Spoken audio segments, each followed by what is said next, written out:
Olá, amigas e amigos do Nocaute.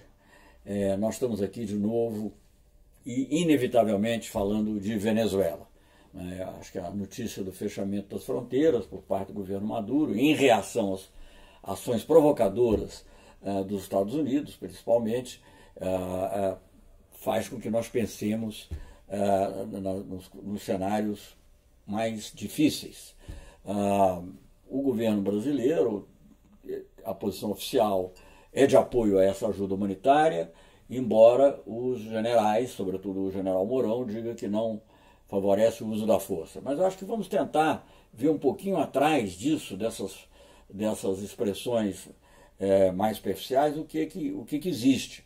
Primeiro, o que é ajuda humanitária? A ajuda humanitária, os próprios órgãos da ONU definem, é aquela que é dada imparcialmente e oferecida imparcialmente, não é para favorecer um candidato, oferecer uma facção contra outro. Então essa ajuda que está chegando, e eu lamento muito que o governo brasileiro tenha facilitado que chegasse isso a Roraima, não porque eu lamente que chegue ajuda humanitária, seria bom que chegasse, mas através da ONU, através da Cruz Vermelha, e teria que ser negociada. Eu não sei se o Maduro ia aceitar, deveria aceitar, mas eu acho que isso é uma outra coisa. O que está chegando, obviamente, tem um sentido provocativo de forçar uma situação paramilitar que leve a uma mudança de regime. O objetivo norte-americano, aliás, dito recentemente até por um oficial do FBI, o chefe do FBI, eu acho, do Trump, tem sido a mudança de regime. E isso é algo muito grave. E o que eu fico preocupado é que mesmo que nós, digamos, não participemos diretamente com a força, que eu acho que dificilmente o exército brasileiro vai entrar na Venezuela levando caminhões ou forçar a entrada de caminhões venezuelanos, mas, digamos, mesmo essa colaboração indireta e esse apoio político, a reiteração do apoio político ao Guaidó, que, a meu ver, não tem legitimidade nenhuma. Ele não foi eleito pelo povo. Ainda que ele esteja dizendo que vai convocar eleições, já é uma coisa muito pré-organizada. Então eu acho que diante de uma situação dessas que nós estamos vivendo, o Brasil está se colocando de uma maneira que é estranha à sua história. Quer dizer, o Brasil goza do privilégio construído com grande esforço de há 140 anos não ter nenhuma guerra no seu continente. A única guerra que ela participou foi a Segunda Guerra Mundial, lutando contra o nazismo e o fascismo na Europa. Quer dizer, o Brasil não entrou em nenhuma guerra aqui. Então, por que o Brasil vai entrar, se envolver numa coisa tão duvidosa e que, de certa maneira, é tão contrária a alguns princípios da Constituição brasileira? Veja bem, quando a gente está falando em não intervenção, não é só não intervenção militar, é também por outras ações, você não ensejar uma mudança de regime que não seja pelos mecanismos constitucionais do país. Então, quer dizer, de alguma maneira, ainda que sem intervenção militar direta brasileira, nós podemos estar facilitando ações militares de outrem, o que não deixa de ser, mesmo que a gente não deixe passar por aqui tropas americanas, como tem dito sempre os militares que isso não será permitido, nós estamos, digamos assim, dando um respaldo a essas ações. Estamos legitimando algo que não é verdadeiro em si. Não se trata de ajuda humanitária, trata-se de ajuda para beneficiar uma facção. E vou dizer a vocês, eu conheço um pouco a Venezuela, eu estive lá várias vezes, eu estive antes do governo Chávez e Maduro. A Venezuela é uma sociedade muito dividida, é uma sociedade de grandes desigualdades. Com os defeitos que ele possa ter tido, e eu acho que teve, o presidente Chávez contribuiu para diminuir essas desigualdades, com programas sociais, programas de alfabetização, programas de saúde. Alguns foram com a ajuda de cubanos, mas ele fez isso, e fez de maneira efetiva, a ponto de ganhar prêmios internacionais, ganhou um prêmio da Unesco, em função do trabalho feito, por exemplo, na área de alfabetização. Então, é uma sociedade muito dividida. Então, eu acredito que vai ser muito difícil derrubarem o governo, a menos que haja uma divisão interna, mas mesmo que haja uma divisão interna, nada garante que não seja uma divisão interna que venha a ser comandada por uma facção até mais radical que a do Maduro.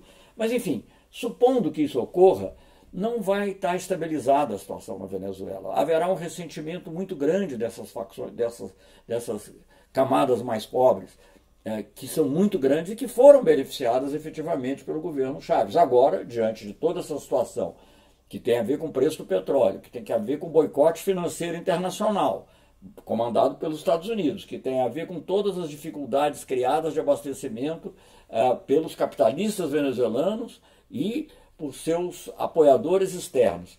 Temos uma situação especial, realmente mais crítica, mas de qualquer maneira, dificilmente você vai conseguir impor de volta aquele regime de opressão social, embora com uma capa, digamos, de formalismo democrático, de uma circulação das elites no poder, ora um partido, ora outro, mas sem nenhuma significação mais profunda, dificilmente você vai conseguir vencer essas dificuldades. E essas milícias todas que estão armadas podem ser também um embrião de um movimento de guerra de guerrilhas, e com facções, pelo menos, porque pelo menos algumas facções das Forças Armadas ficarão leais ao Maduro, se não todas, não sei, eu não estou querendo prejulgar, mas eu só estou querendo dizer o seguinte: vamos olhar essas coisas todas com muito cuidado, com muita prudência, olhando o futuro, e não olhando apenas, digamos assim, uma visão que seria uma cruzada em favor da democracia, uma cruzada falsa. Cá entre nós, gente, eu não quero falar mal de um país, eu fui chanceler,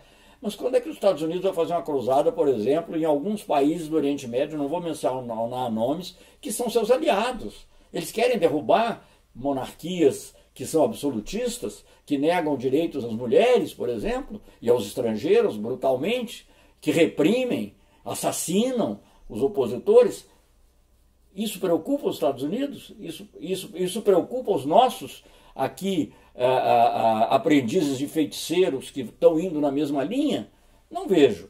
Então eu de fato, com as notícias de ontem, fiquei muito preocupado, porque eu vejo que o presidente Maduro, certo ou errado, acho que provavelmente também cometeu erros, ele, ao fechar a fronteira com o Brasil, é porque ele sentiu que algo muito grave poderia vir por ali. Esse é um aspecto. O outro aspecto, que ainda há nisso, digamos, algumas pessoas, eu me coloco entre elas, você pode dizer, bom, são otimistas e ingênuos, mas eu prefiro ficar do lado dos ingênuos do que dos cínicos. Não é? E quando eu vejo, por exemplo, o presidente Mujica pedir o diálogo, eu acho muito certo, acho que as palavras do Mujica têm que ser ouvidas. Eu não sei se é exatamente da maneira que o Mujica falou, isso aí tem que ver, tem que discutir, mas eu não vejo saída fora do diálogo. Há esperança ainda, elas estão minguando, estão diminuindo, os tambores de guerra começaram a bater de maneira mais forte, mas isso não é motivo para alegria, isso é motivo para muita tristeza, muita preocupação, e para o Brasil especialmente, eu vejo com muito preocupado uma situação que inclusive tem ramificações para a geopolítica mundial e que, portanto, não vai ser acomodada com rapidez ou facilidade. Eu vejo com muita preocupação essa atitude irrefletida de apoiar uma mudança de regime inspirada por Washington.